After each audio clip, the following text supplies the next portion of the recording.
Assalamualaikum warahmatullahi wabarakatuh. Salam sejahtera, salam sehat untuk semua mahasiswa peserta mata kuliah Al-Islam dan Kemuhammadiyaan 3 Sekolah Tinggi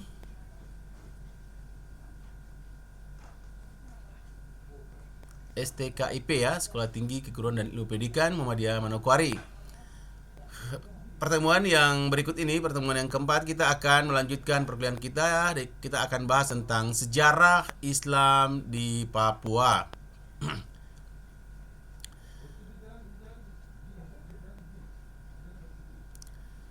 Mungkin sebelum kita masuk berdiskusi atau membahas tentang sejarah Islam atau bagaimana Islam di Papua, mungkin sekilas kita akan mengkaji sedikit tentang nama Papua. Ya, jadi kalau kita mau melihat dari sisi sejarah, Papua ini dulunya pernah bernama Irian, yang artinya bumi yang panas karena terletak persis di bawah garis khatulistiwa. Ya, kita persis di bawah garis khatulistiwa, sehingga suhu rata-rata tahunan kita itu berkisar hampir mencapai ya 31 atau di atas 27 sampai dengan 31 derajat Celcius. Penggunaan nama Irian itu disepakati pada sebuah konferensi namanya Konferensi Malino di Makassar, di mana arti lain dari Irian adalah merupakan akronim atau kependekan dari kata Ikut Republik Indonesia Anti Nederland. Nah, itu diberikan nama dari suatu kesepakatan, ya, Konferensi Malino. Nama Irian ini sebelumnya adalah bernama Nuar. Nuar ini artinya dari arti kata negeri yang menyimpan cahaya rahasia atau pulau awal belahan dunia. Ya, Nuar ini dari kata orang-orang Arab yang pernah dulu sampai ke tanah Papua. Mereka memberikan nama Nuar. Sedangkan selanjutnya orang Portugis itu datang ke pulau ini, lalu mereka memberikan nama Papua. Nah, kata Papua, arti kata Papua sendiri silakan kalian cari di internet, banyak. Ya, saya tidak akan bahas di sini. Nah, Islam masuk ke Nuar atau Irian atau Papua dibawa oleh salah seorang yang bernama Syekh Iskandar Shah dari Mesai atau Mes Kerajaan Patipi pada tanggal 17 Juli tahun 1924. Ini dibuktikan dengan artefak sebuah Al-Quran kuno berukuran besar yang terdapat di Papua. Ya. Di samping itu, kerajaan Samudra Pasai telah berdakwah atau mengirimkan para pendakwahnya, para ulama, untuk berdakwah di bumi Papua atau di Nuar. Pada tahun 1574 Masehi, Ibnu Battuta telah sampai melaporkan dalam satu catatannya bahwa beliau telah menginjakan kaki di Pulau Papua. Ibnu Battuta adalah seorang penjelajah yang lebih hebat dari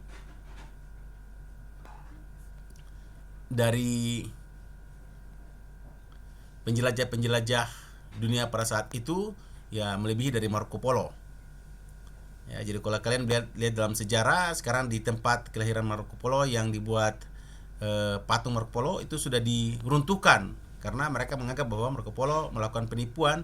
Dia berkata bahwa dialah yang pertama kali menemukan benua Amerika, padahal bukan beliau. Yang pertama kali menulis tentang benua Amerika itu adalah Ibnu Battuta.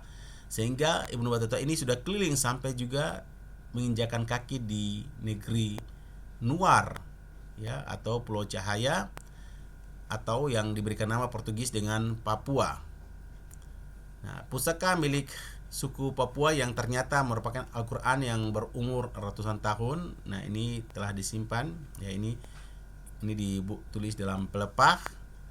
Nah, ini adalah artefak-artefak yang sampai saat ini masih disimpan, ya, di beberapa anak turunan kerajaan-kerajaan di daerah selatan. Lalu hal lain yang tidak dapat dilepaskan dari sejarah perkembangan Islam di Papua adalah rentetan kerajaan-kerajaan Islam di Papua yang kita sudah singgung pada pertemuan yang lalu. Nah, ini adalah kerajaan-kerajaan Islam di Papua yang pernah ada dalam sejarah, yaitu kerajaan Waigeo, daerah Raja Ampat, kerajaan Misol atau kerajaan Lilitan, kerajaan Salawati, kerajaan Sailolov atau Waigama, kerajaan Fatagar di daerah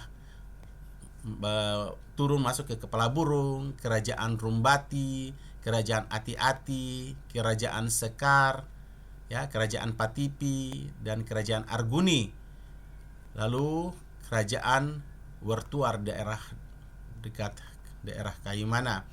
Lalu ada kerajaan-kerajaan lain lagi yaitu kerajaan Kowiai, ya, atau kerajaan Namatota. Lalu ada kerajaan Aiduma, ada kerajaan Kaimana.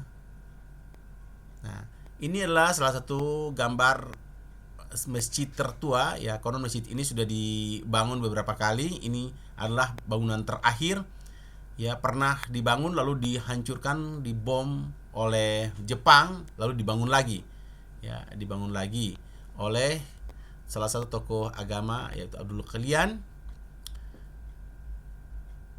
yang konon umurnya dibangun sekitar tahun 1200. Masjid namanya Masjid Patimburak, ya, Patimburak. Masuknya Islam di tanah Papua terdiri dari 7 versi. Jadi ada berbagai macam versi atau teori yang menyampaikan bagaimana cara Islam masuk ke Papua. Nah, ini sangat menarik sebenarnya kalau ada mahasiswa yang ingin melakukan kajian-kajian dari sisi pendidikan. Nah, ini masuknya Islam ke Papua. Yang pertama adalah ada yang namanya versi atau teori Papua. Nah, versi atau teori Papua. Ada versi atau teori Aceh, ada versi teori Arab, ada versi teori Jawa Sulawesi, ya, Sulawesi Selatan, ada teori atau versi Banda Seram, ada versi atau teori Bacan, ada versi atau teori Tidore Ternate. Nah, ini ada 7 versi. Nah, semua 7 versi ini adalah merupakan gambaran tentang bagaimana Islam itu masuk di Papua sudah sangat lampau sekali, ya, sampai lampau sekali, sudah sangat jauh beberapa tahun, ya. Nah, mari kita lihat satu persatu teori Papua atau versi Papua ini. Versi Papua ini mengatakan bahwa Islam adalah agama asli orang Papua, sehingga sering agama Islam itu disebut dengan agama gunung, yang artinya bahwa agama ini sudah ada sejak zaman dahulu kala. Keyakinan akan keberadaan Gunung Nabi. Nah, ini di Gunung Nabi ini konon antara dekat dengan daerah Fafak. Nah, terus adanya beberapa tempat atau daerah yang memiliki nama yang sangat familiar ataupun marga-marga di Papua yang apabila ditarik itu merupakan bahasa Arab, seperti ada marga Sufi, ya, ada Nabire, ya, nama kata Nabire. Nah, terus juga dilihat dari beberapa tradisi orang Papua yang merupakan tradisi Islam, ya, tradisi Islam. Contohnya tradisi orang Papua itu selalu kalau mau menikah selalu ada mas kawin. Nah, istilah mas kawin, nah, ini adalah merupakan satu istilah atau tradisi yang turun-temurun dari Islam. Atau ada juga tradisi dam atau denda. Nah, apabila terjadi pelanggaran adat harus terkena dam. Atau ada tradisi bayar darah. Nah, ini adalah merupakan tradisi Islam, itu namanya qisas dalam hukum Islam.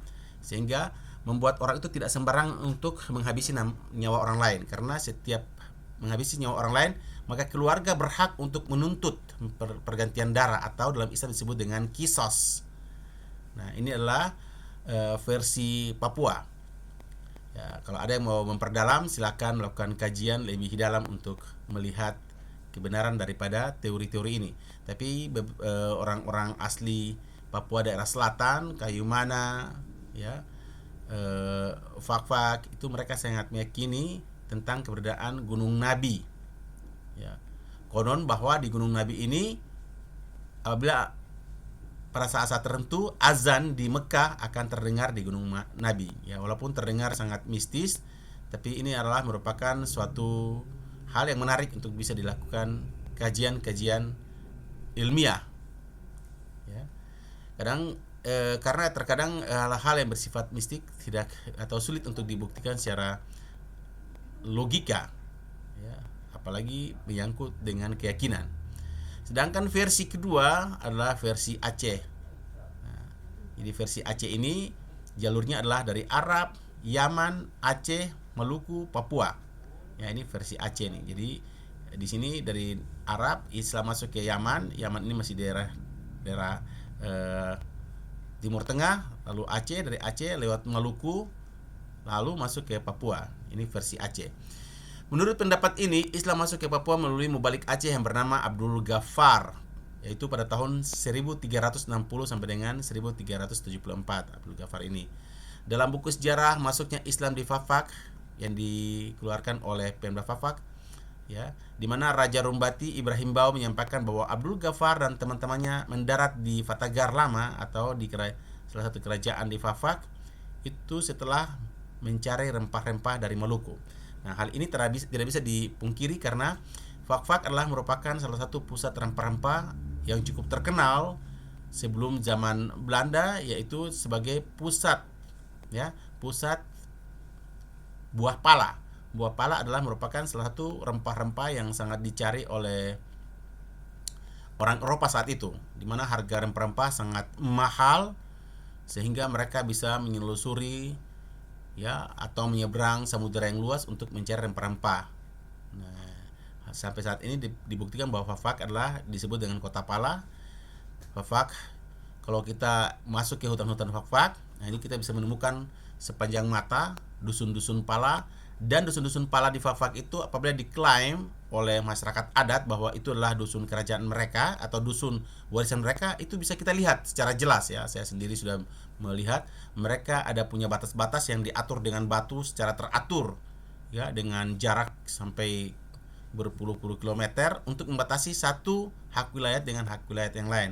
Dan di dalam mereka punya hak tanah itu penuh dengan berbagai macam tanaman, terutama tanaman pala sampai di gunung-gunung, ya. Jadi apalagi kalau ada yang pernah ke Fafak dengan menggunakan pesawat, bila masuk daerah Fafak, nah itu di bawahnya sudah mulai terlihat bagaimana hamparan pala. Namun saat ini kita lihat bahwa tanaman pala sudah menyebar di seluruh Papua. Di Manokwari juga tanaman pala sudah cukup tinggi atau cukup besar, ya. Pala dan dulu tuh cengkeh, pala dan cengkeh. Nah, ini adalah versi Aceh. Berikutnya adalah versi Arab. Nah, versi Arab ini di sini jalurnya adalah dari Arab, Yaman langsung masuk ke Indonesia. Dari Indonesia ini mereka langsung masuk ke Papua, langsung masuk ke Fak-Fak. Ini versi Arab. Versi ini mengatakan bahwa penyebaran Islam di Papua mulai dilakukan langsung dari negeri Arab oleh salah seorang yang bernama Syarif, ya, Syarif Muaz Al-Qatam di Pati Munim, Fak-Fak. Jadi beliau ini langsung berangkat dari Arab, jadi cuma singgah di Yaman sebentar, langsung masuk ke Indonesia, langsung masuk ke Papua, langsung ke Fak-Fak. Ya, ada seorang dari negeri Arab yang bernama Syarif Muaz Al-Qatam. Syarif Muaz ini merupakan salah seorang sufi. Nah, ini kalau kita lihat di Manokwari ada marga sufi. Silakan diselidiki marga sufi ini apakah ada kaitannya dengan keberadaan Syarif Muaz. Seorang sufi artinya seorang ahli agama dari Yaman yang mempunyai gelar syekh, biasa dipanggil di Indonesia atau di Fafak Syekh Jubah Biru, karena kebiasaan beliau yang suka menggunakan jubah berwarna biru mungkin, ya. Syarif Muaz ini menyebarkan Islam di Papua pada pertengahan abad ke-16 Masehi. Jadi pada pertengahan abad ke-16 ini sudah lakukan penyebaran. Lalu versi yang berikutnya adalah versi Banda Seram. Nah, versi Banda Seram ini mengatakan bahwa Islam masuk di Papua itu mulai dari Arab, Yaman, ya, Sulawesi Selatan, Banda, Seram Timur, lalu masuk ke Raja Ampat Fak-Fak, ya, Raja Ampat dan Fak-Fak di Papua.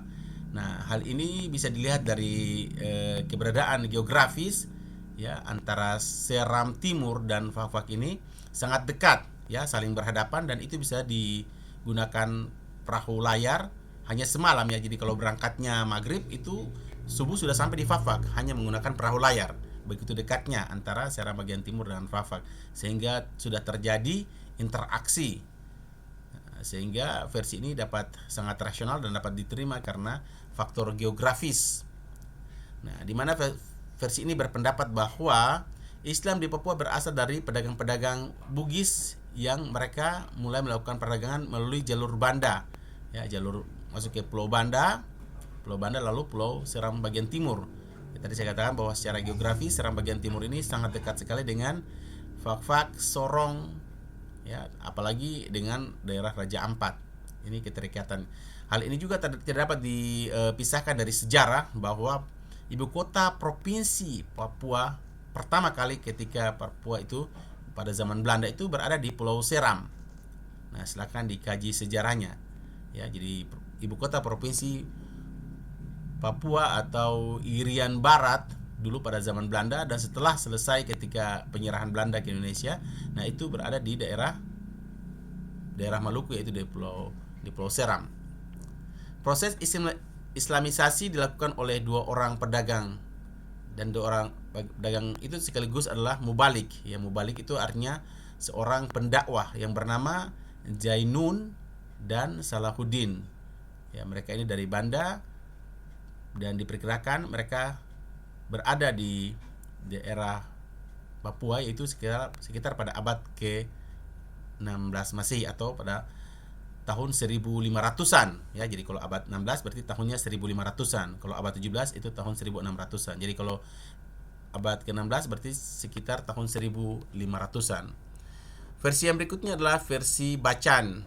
Nah, versi ini mengatakan bahwa Islam di Papua dilakukan oleh Kesultanan Bacan pada masa pemerintahan Sultan Muhammad Al-Bakir. Ya, di mana versi ini mengatakan bahwa Islam dari Arab lewat Yaman lalu masuk ke Ternate. Dari Ternate ini lalu Sultan Ternate ini mengutuskan jadi atas perintah Sultan Ternate yang bernama Muhammad Al-Bakir itu melalui Pulau Seram masuk melakukan dakwah ke Raja Ampat, Fak-Fak dan Kaimana. Dalam buku Peranan Ternate dan Tidore dalam Pembebasan Irian Barat, ya, pada tahun 2014 ini, bukunya ini ya, karya Heri Nahrawi mengatakan bahwa Sultan Muhammad Al-Bakir menjadi peletak dasar kesatuan 4 kerajaan Maluku. Jadi 4 kerajaan Maluku besar, yaitu Kerajaan Ternate, Tidore, Bacan dan Kerajaan Maluku. Nah, di sini catatan mengatakan bahwa kerajaan Islam di Maluku pada perkembangannya, ya, Zainal Abidin dari kerajaan Bacan sudah mampu menyebarkan Islam di kawasan pesisir Papua Barat. Ya, di daerah Papua Barat. Itu adalah versi Bacan. Versi berikutnya adalah versi Ternate Tidore.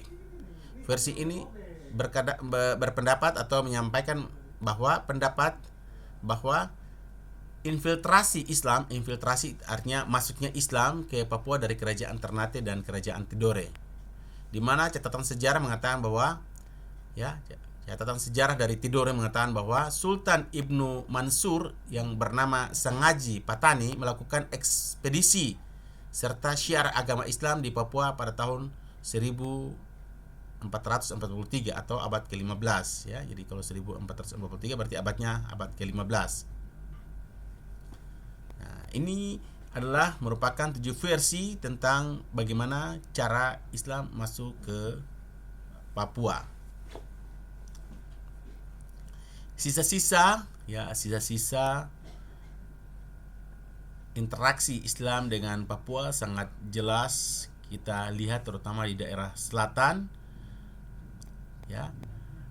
Lalu ada keterkaitan marga-marga antara orang-orang di Maluku terutama di Seram bagian timur dengan beberapa marga-marga dari Biak dan Serui. Nah, ini juga sebuah kajian yang menarik untuk dikaji, ya, di mana kalau di daerah-daerah Maluku marga-marganya itu ada Ruma, ya, ada Rumah Lutur, Rumah Daul, ya, Rumah Gesan.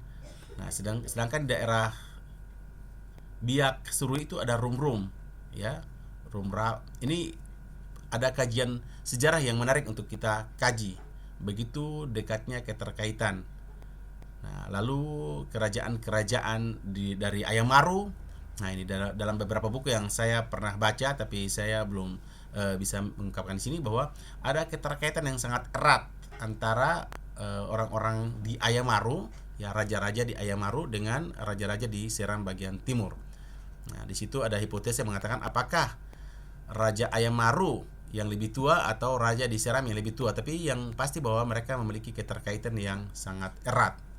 Nah, ini silahkan dikaji. Ya, silahkan dikaji kalau ada yang tertarik untuk melakukan kajian-kajian historis. Itu juga hal yang menarik. Prasasti-prasasti sejarah yang merupakan peninggalan Islam di Papua, ya tadi saya sudah sampaikan, salah satu di antaranya adalah Masjid Patimburak di Fakfak, Papua Barat, di mana masjid ini menandai hadirnya Islam di tanah Papua jauh sebelum tahun 1700.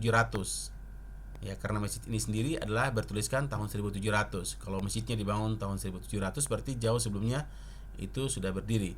Namun demikian, dalam sejarah tadi saya katakan bahwa masjid yang tahun 1700 ini adalah merupakan hasil masjid dibangun ulang atau hasil pemugaran, karena konon sebelumnya terjadi pengerusakan, ya apalagi yang paling parah ketika waktu perang Jepang, ya perang dunia kedua, di mana kita lihat di Kokas itu adalah merupakan benteng Jepang. Nah, ini ada masjid ini hancur karena kejatuhan bom Jepang. Nah, oleh karena itu dibangun kembali pada tahun 1700. Prasasti sejarah dari sisi tradisi juga tadi saya sudah bahas sekilas, ya, yaitu dari tradisi dan sosial budaya di Papua yang merupakan banyak sekali yang merupakan tradisi Islam. Ya, seperti tadi saya katakan mas kawin, ya denda ini, mas kawin ini jelas, denda ini dalam istilah Islam disebut dengan dam. Ya. Dam artinya apabila kita melakukan suatu pelanggaran, ya pelanggaran yang berhubungan dengan etika. Ya, di sini kalau di sini adat, maka harus kita membayar denda. Terus ada kisas, ya, di mana kisas ini sampai sekarang di dalam Islam masih berlaku. Ya, contohnya kemarin ketika di negara Arab ada seseorang yang ditemukan melakukan pembunuhan terhadap orang lain, maka keluarga yang korban itu meminta kisas atau bayar, ya, bayar sejumlah uang. Nah, apabila tidak mampu bayar, nah ini ternyata terpaksa yang bersangkutan harus menerima hukum negara, ya, hukum misalnya dia dibalas. Nah, tapi dalam Islam biasanya pengampunan itu adalah lebih baik, sehingga apabila kalau kita kita mengalami hal ini dalam Islam diajarkan bahwa kisas atau denda, ya kisah atau bayar nyawa dengan nyawa ini itu adalah merupakan hukum yang setara. Tetapi apabila keluarga korban memberikan pengampunan dan meminta untuk menggantikan dengan sejumlah barang, nah ini adalah lebih baik. Apalagi kalau dia memberikan pengampunan dan memberikan maaf, maka Allah akan menggantikan dengan pahala. Ya, tetapi hak korban bisa menuntut balas.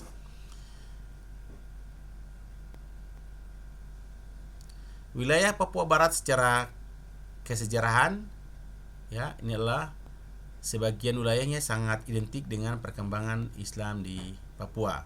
Di era kolonial, ya, era kolonial atau era penjajahan, yaitu mulai dari Spanyol, Portugis, Belanda, Jerman, Jepang, terdapat upaya pemurtadan secara masif.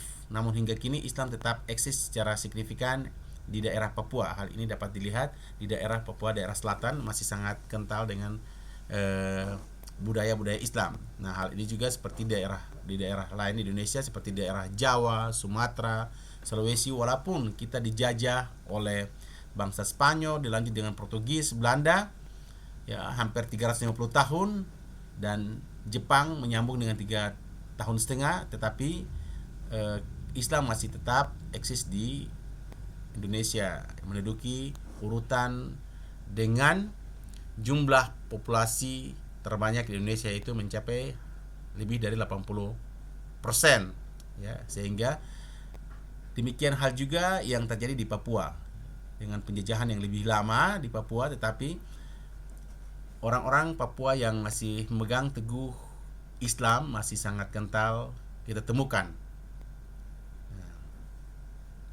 Dalam buku yang dikarang oleh Duro Rudin Mashal pada tahun 2020 ya, yang berjudul Muslim Papua, ya, karya Duro Rudin Mashhad ini dijelaskan bahwa awal kedatangan Islam di wilayah Kepala Burung Pulau Papua adalah tidak lepas dari sejarah jalur perdagangan yang terbentang antara pusat pelayaran internasional di Malaka dan Jawa hingga ke Maluku.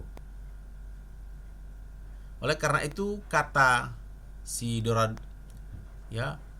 Rudin ini, kalau kita membahas Islam di Papua, maka tidak akan terlepas dari proses masuknya Islam di Maluku, ya, di Maluku, Ternate, Tidore, Pulau Banda hingga Pulau Seram. Di mana dari wilayah-wilayah itulah Islam masuk melalui Raja Ampat hingga Semenanjung Onim di Kabupaten Fakfak. Ya. Di mana kajian tentang keislaman di Papua ini pernah juga dilakukan kajian oleh seorang orientalis Inggris yang bernama Thomas W. Arnold, ya. Jadi Thomas W. Arnold ini, di mana beliau juga melakukan kajian dari sumber-sumber primer dari Portugis, catatan-catatan Portugis karena pernah menjajah Indonesia, Spanyol, Belanda, dan Inggris. Arnold ini menjelaskan bahwa pada awal abad ke-16, yaitu pada tahun 1500-an, suku-suku di Papua atau di Nuar serta pulau-pulau di sebelah barat laut seperti Waigeo, Misol, Waigama, dan Salawati telah bergabung dengan Kesultanan Bacan yang merupakan salah seorang raja yang beragama Islam. Nah, di mana pada tahun 1606 Sultan Bacan sudah mulai melakukan perluasan kesultanannya sampai Semenanjung Onim atau Fafak di barat laut Papua. Atas pengaruh Sultan Bacan dan pedagang-pedagang Muslim, ya, dari 7 versi yang tadi kita bahas, terutama 6 versi yang terakhir, maka para pemuka masyarakat di Papua pun ikut memeluk agama Islam, meskipun masyarakat pedalaman masih banyak yang menganut animisme dan dinamisme. Nah, terutama di daerah utara. Tapi daerah selatan sudah banyak yang memeluk agama Islam. Pada abad ke-15 atau pada tahun 1400-an, Kesultanan Tidore di Maluku Utara mulai mengenal Islam. Sultan Siliaci adalah raja pertama yang memeluk Islam. Sejak itulah sedikit demi sedikit Islam mulai berkembang ke daerah kekuasaan Kesultanan Tidore, termasuk Fak-Fak di Papua Barat, di mana proses kulturisasi di wilayah Fak-Fak dilakukan melalui jalur perdagangan, perkawinan, pendidikan, sosial, dan politik. Ya, di mana jalur perdagangan dilakukan ketika para pedagang datang, kemudian mereka menetap dan bermukim, ya, di pemukiman masyarakat di sekitar daerah pesisir pantai, terutama di daerah pesisir pantai, ya, yang merupakan jalur-jalur pintu masuk orang-orang dari luar. Para pedagang ini umumnya melakukan asimilasi dan interaksi. Asimilasi artinya percampuran, dan interaksi artinya melakukan berbagai macam kontak, ya, interaksi perdagangan, ya, melalui interaksi perdagangan. Pada saat itu belum mengenal uang, maka mereka menggunakan perdagangan dengan sistem barter, ya, jadi jual barang, piring. Nah, hal ini yang sampai saat ini kita lihat bahwa di Papua itu masih menganggap bahwa barang-barang berharga seperti piring-piring antik itu adalah merupakan barang berharga yang biasanya dipakai sebagai lambang saat pernikahan atau perkawinan. Nah, ini adalah salah satu bukti sejarah bagaimana perdagangan barter, ya, barang-barang piring-piring antik yang ukuran besar itu dianggap adalah merupakan piring-piring yang berharga karena berasal dari luar dan dibarter dengan hasil-hasil, ya, hasil-hasil alam, mulai dari rempah-rempah, hasil-hasil laut, dan lain-lain sebagainya, yang mana memiliki nilai ekonomis yang bisa dibawa keluar untuk diperdagangkan lagi, ya. Dimana ketika para pedagang ini melakukan asimilasi dan interaksi melalui transaksi perdagangan atau barter ini, mereka memperlihatkan akhlakul karimah, ya. Akhlakul karimah artinya memperlihatkan istilah sekarang kita bilang etik, atau memperlihatkan suatu moral, ya, standar moral, sehingga membuat orang-orang asli itu menjadi nyaman dan tentram. Proses asimilasi ini juga ditambah lagi dengan terjadinya pernikahan, ya, pernikahan antara pedagang-pedagang muslim ini dengan orang-orang suku-suku asli.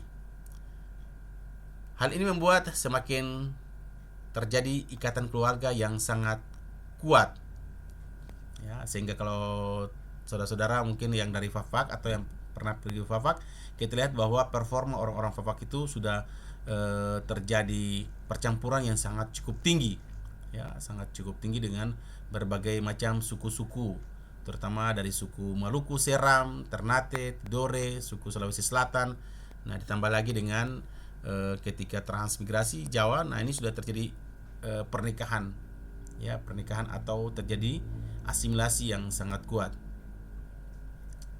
Ikatan pernikahan ini membuat legitimasi sebagai tokoh-tokoh agama, ya. Jadi pendatang-pendatang ini apabila sudah menikah dengan anak-anak pribumi, wanita-wanita pribumi, nah di samping itu mereka memiliki kemampuan agama yang baik, maka mereka diangkat sebagai tokoh-tokoh agama. Ya, kakek saya sendiri, kakek buyut saya itu adalah tokoh-tokoh agama, mulai dari kampung kita di Fafak namanya Sorpeha. Nah, itu sudah menjadi tokoh agama dari tahun-tahun 50-an, ya, jadi imam istilahnya, jadi imam, jadi khotib. Nah, lalu turun ke bapak saya juga begitu. Nah, jadi seperti gitu contohnya, mereka punya pengokohan atau pengangkatan tokoh-tokoh agama yang dianggap orang-orang yang memiliki pengetahuan yang cukup tinggi. Nah, karena mereka adalah sudah melakukan perkawinan, apalagi turun anak cucu mereka. Nah, apabila mereka mewarisi ilmu agama yang cukup baik, sehingga mereka memiliki kemampuan untuk menjadi imam, berdakwah. Nah, ini mereka punya akar sangat kuat, ya, akarnya sangat kuat. Kalau saudara-saudara ke Fafak, ini akarnya sangat kuat, sehingga anak cucu, ya, kalau kembali ke Fafak, nah ini kalau diketahui oleh saudara-saudara yang lain, maka mereka akan cari, karena mereka tahu bahwa kakeknya dulu adalah merupakan tokoh agama, sehingga pasti anaknya juga akan mewarisi ilmu agama, dan mereka sudah dianggap sebagai keluarga karena perkawinan, apalagi kalau sudah mengandung darah, ya, darah dari baik wanita maupun pria pribumi. Nah, seperti itu. Dalam interaksi sehari-hari, akhlak Islam yang diperlihatkan ini merupakan daya pikat tersendiri, seperti selalu menjaga kejujuran, menjaga kerapian, kebersihan, lembut dalam tutur kata, selalu memegang janji, dan ini membuat, ya, ikatan emosional semakin kuat dan semakin terjaga, dan itu terjadi turun temurun sampai dengan saat ini. Hal ini dibuktikan dengan kepercayaan masyarakat terhadap tokoh-tokoh agama, ya, tokoh-tokoh agama. Bila mereka mau melakukan sesuatu, mereka memberikan kepercayaan, ya, untuk memberikan doa misalnya. Jadi bukan karena sekedar ketokohannya, tapi karena ikatan emosional, ikatan kekeluargaan, ikatan tali silaturahmi, ikatan tali darah. Nah, ini membuat mereka percaya untuk bisa seorang itu memberikan doa, dan mereka yakin bahwa doa dari seseorang yang memiliki kekeluargaan yang kuat itu insya Allah akan lebih, ya, baik daripada bila ada tokoh agama yang baru datang, misalnya di Fafak, lalu belum memiliki ikatan darah akar yang kuat. Nah, ini mereka lebih percaya dengan tokoh-tokoh yang memiliki pertalian darah, hubungan darah yang kuat. Nah, ini adalah salah satu fakta, dan ini adalah merupakan satu kajian-kajian sosiologi yang sangat menarik bila ada yang ingin melakukan kajian dari sisi pendidikan misalnya.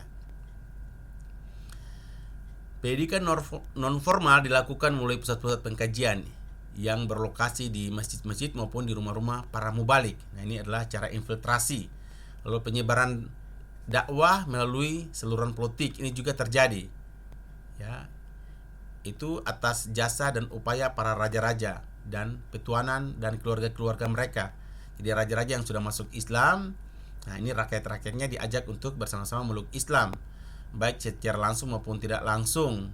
Ya, apabila mereka melakukan perayaan hari-hari besar, semua rakyat dikumpul, lalu mereka melakukan tradisi-tradisi seperti di daerah selatan masih ada sampai sekarang, seperti Maulid Turunan. Ya, Maulid Turunan itu kalau siapa yang pernah ke Fafak bisa ikuti Maulid, ya, suatu tradisi yang sangat luar biasa. Maulid yang dilakukan dari malam sampai dengan pagi, membaca sejarah tentang kehidupan Nabi Muhammad, mulai dari lahir sampai dengan dia diangkat menjadi Nabi sampai dengan beliau wafat. Itu istilah di Fafak itu mereka bilang dengan Maulid Turunan, dan itu memang suatu tradisi yang sangat luar biasa ya. Apabila ada yang pernah ikuti, itu sangat luar biasa. Saya sering mengikuti sehingga saya merasakan begitu ya, nuansa-nuansa antara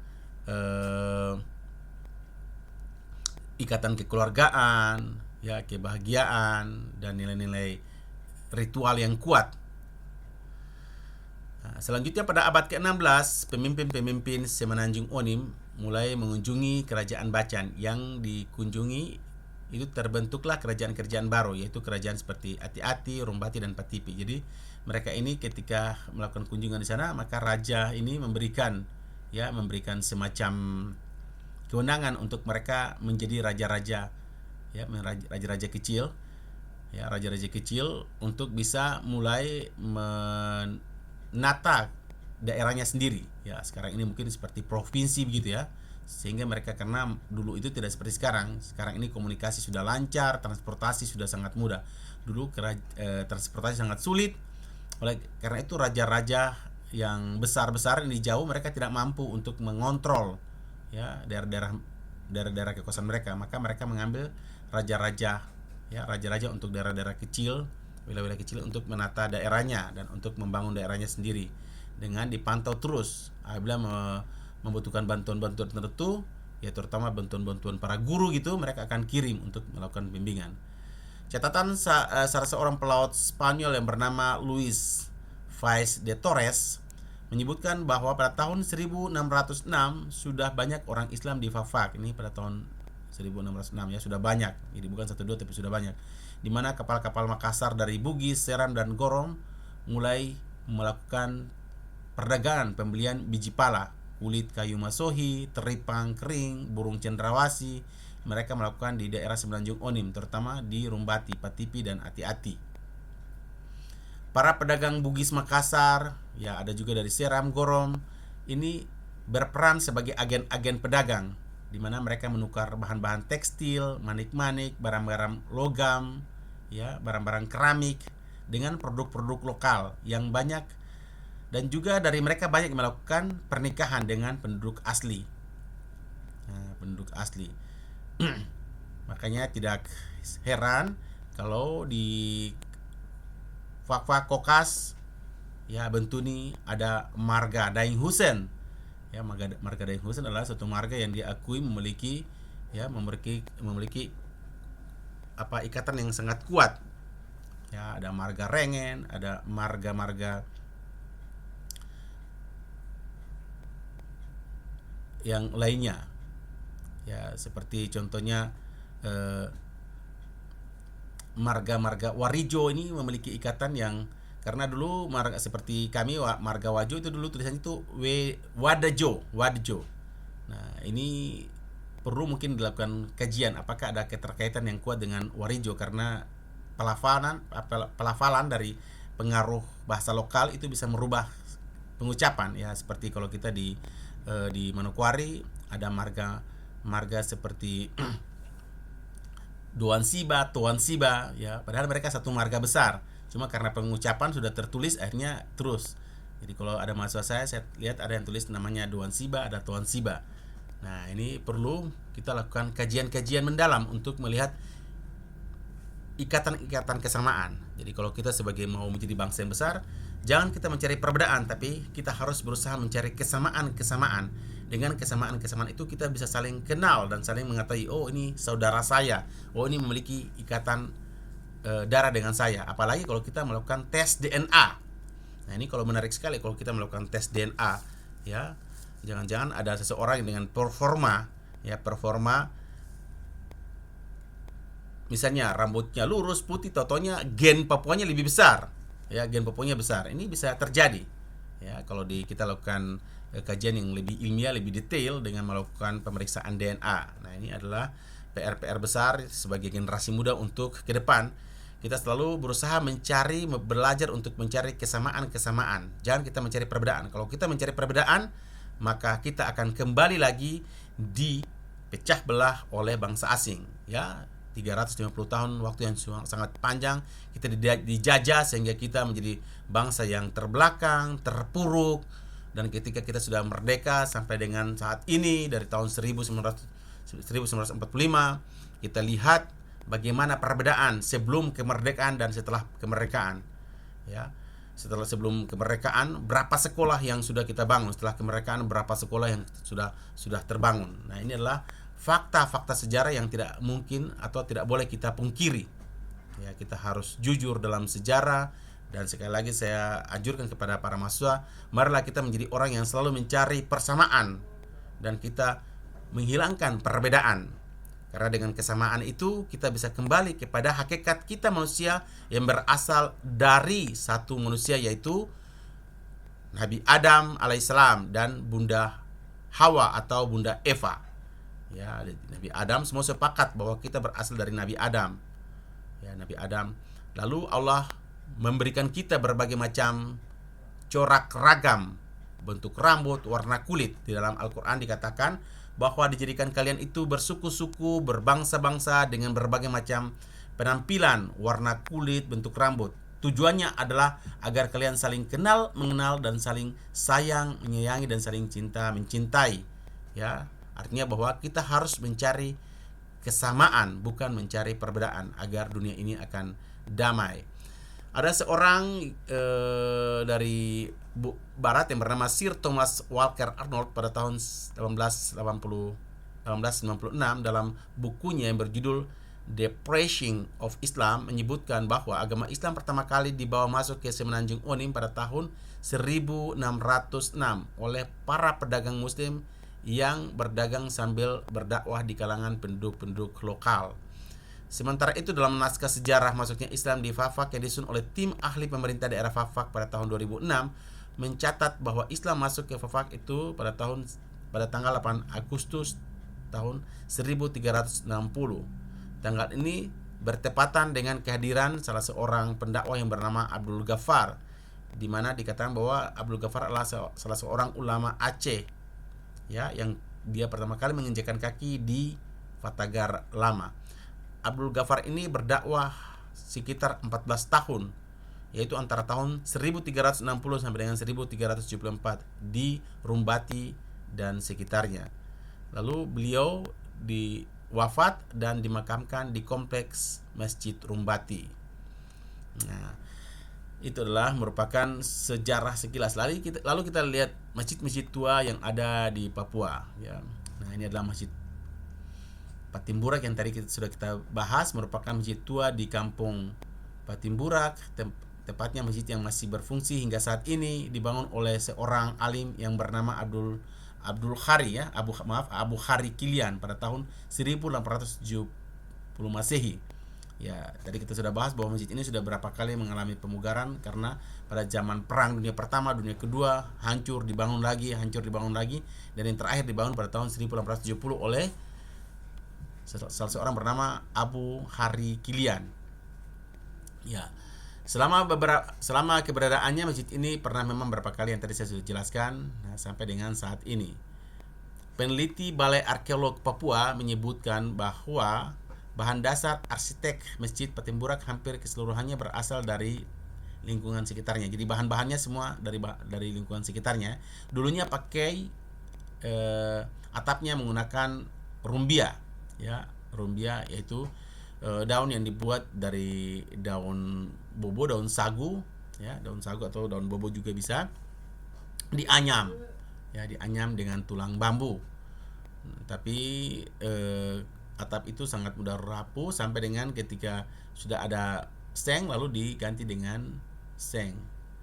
Ya, menurut artefak ini juga bahwa bangunan masjid ini dulu dari kayu, bambu, dan pasir laut diambil dari sekitarnya dan kapur sebagai campuran pasir laut untuk konstruksi temboknya. dan semuanya adalah berasal dari daerah sekitarnya, ya. Daerah Patimburak itu berada di daerah Kokas. Lalu berikutnya adalah Masjid Hidayatullah Saunek. Masjid ini, ya, Masjid Hidayatullah Saunek ini terletak di Jalan, ya, Haji Rafana, memiliki luas sekitar 12.588 meter persegi.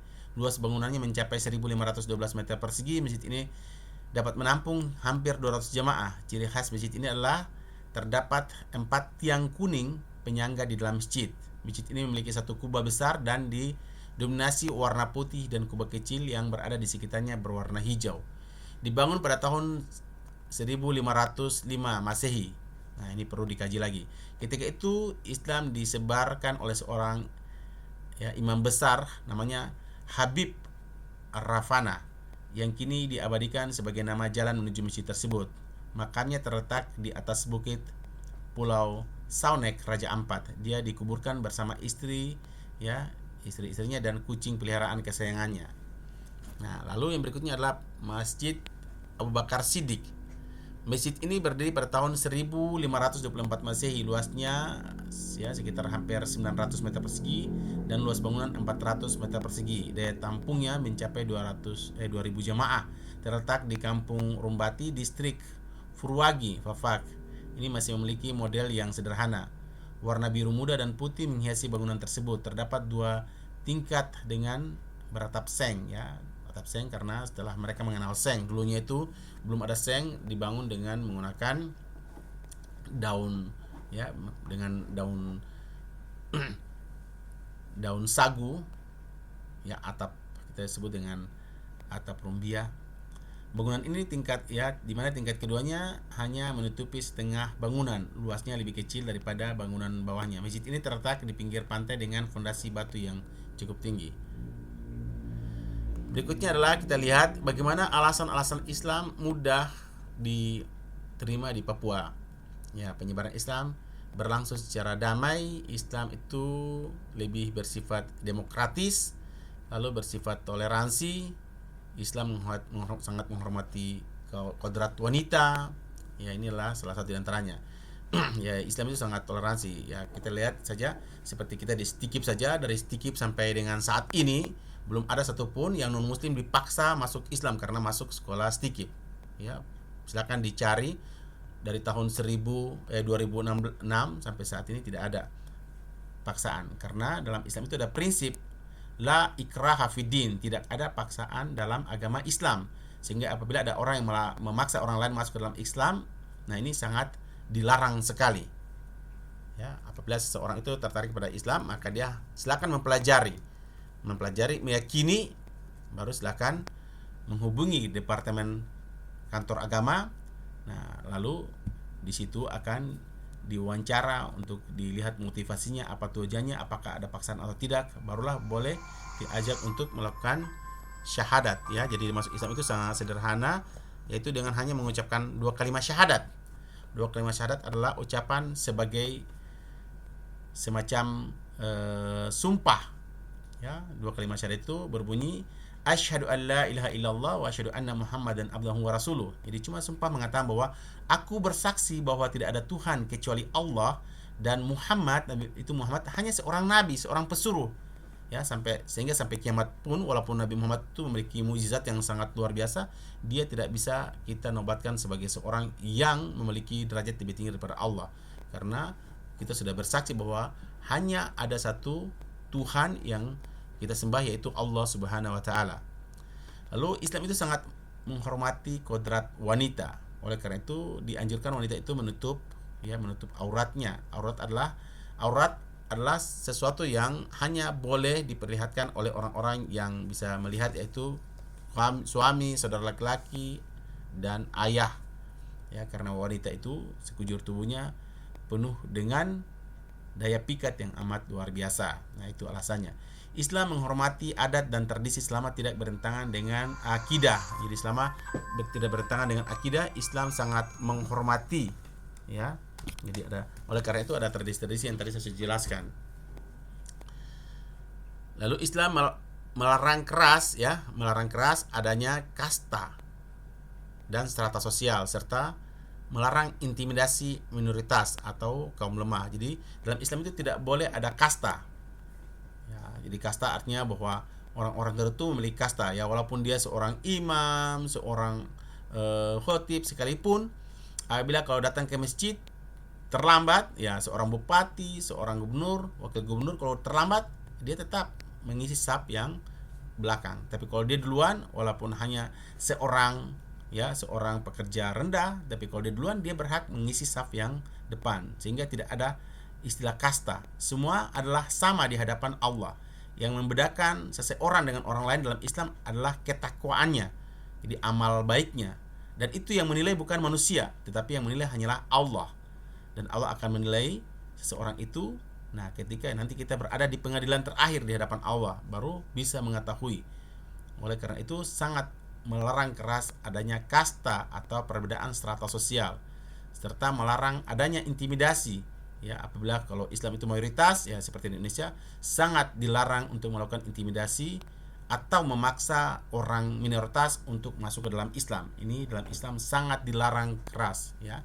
Nah, tolong dicatat, itu sangat dilarang. Oleh karena itu kalau ada temukan ada seseorang yang melakukan pemaksaan, nah itu harus bisa dilapor. Tapi kalau seseorang itu dia mengajak dialog atau berdiskusi atau menyampaikan sesuatu tentang Islam, nah kalau mau didengar silakan dengar, kalau tidak mau didengar silakan menjauh, ya, tidak usah dipaksa, karena setiap orang Islam wajib untuk menyampaikan berita tentang keberadaan Islam ini.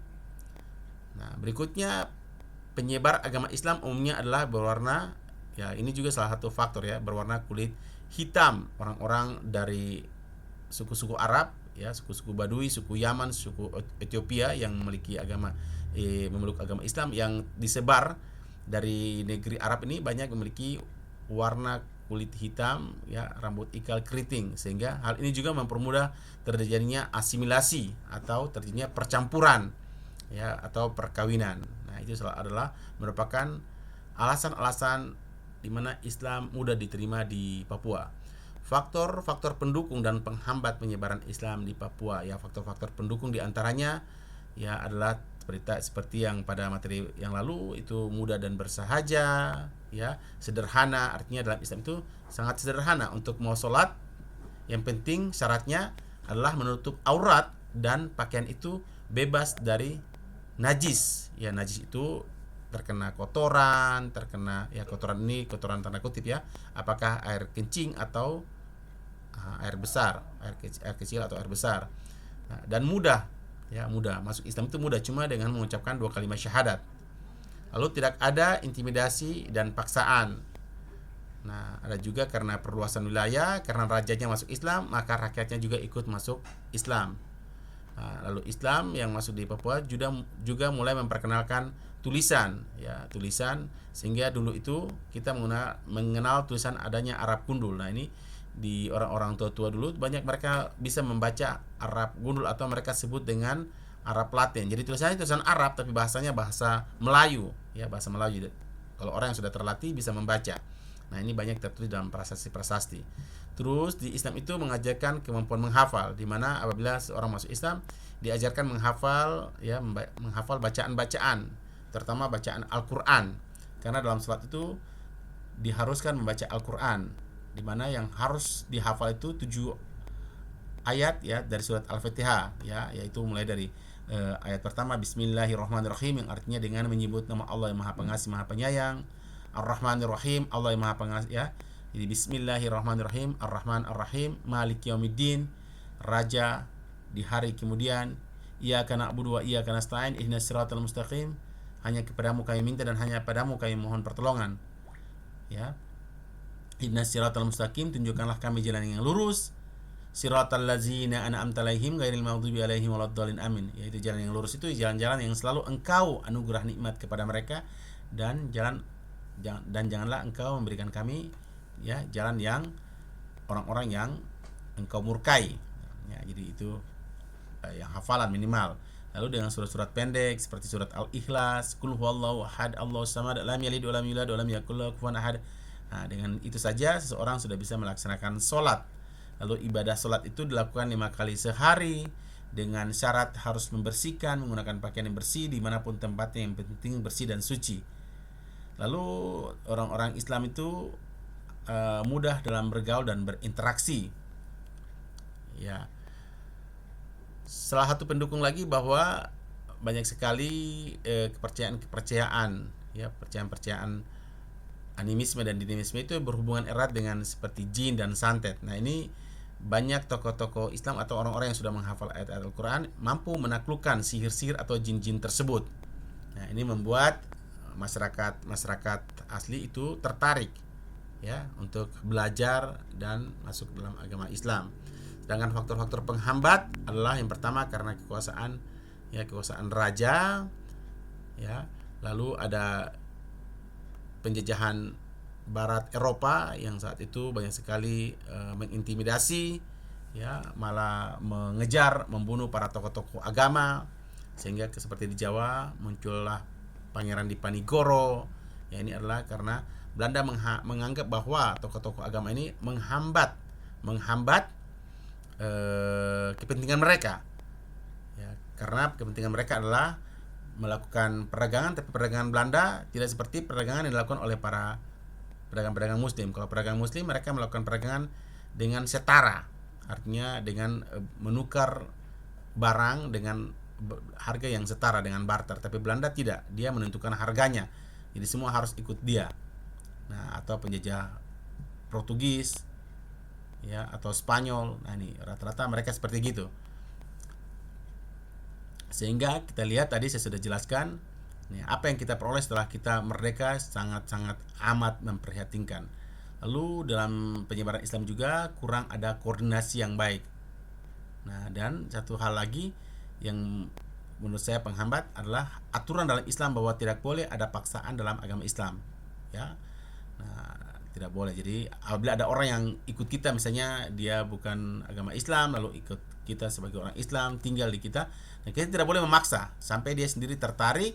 Nah, lalu kita suruh dia cari Departemen Agama untuk keislamannya. Jadi tidak boleh ada paksaan. Ya, tadi saya katakan dalam Al-Qur'an Allah Subhanahu wa taala berfirman, la ikraha fiddin, tidak boleh ada paksaan dalam agama Islam. Nah, itu mungkin sekedar, ya, materi kita pada kali ini tentang bagaimana perkembangan Islam di Papua. Bila ada yang mau bertanya atau berdiskusi, silakan bisa di japri atau dalam grup menggunakan bahasa yang baik dan sopan, ya.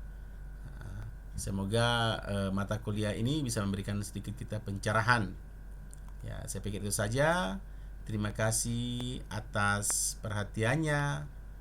Dan ada satu kata-kata, ya, sejarah adalah merupakan fakta yang ditulis kembali. Jadi sejarah itu tidak boleh dikarang-karang, tapi sejarah adalah merupakan fakta yang ditulis kembali. Artinya bahwa fakta itu kejadian yang pernah terjadi pada masa lampau yang kita tulis kembali dengan tujuan untuk kita mencari kesamaan dan mencari manfaat-manfaat dari sejarah itu untuk perbaikan hidup kita di kemudian hari.